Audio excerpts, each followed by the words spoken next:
عرضية لأحمد حديد. أحمد عرضية أخرى وتحويل اللعب بشكل ممتاز إلى الناحية اليسرى إلى صالح الصقري. صالح كرة عالية وخروج غير موفق. باولو جورج إلى المرمى. هدف ثاني في الدقيقة الأربعين. هدف ثاني للاتحاد في الدقيقة الأربعين.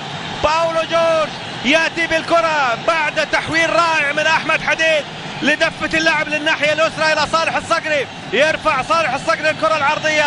خروج غير موفق كان من ياسر المسليم، والكرة الرأسية تأتي من عبد الملك زيايا لتصل ناحية باولو جورج، وباولو جورج يسجل هدف ثاني لنادي الاتحاد، هدف رابع له في دوري زين السعودي للمحترفين. هدف اتحادي. هذه عادة مرة أخرى. هذه كرة صالح الصقري. خروج غير موفق كان من ياسر المسليم ودخول بينه وبين جيفين البيشي، وهنا باولو جورج هو من سدد.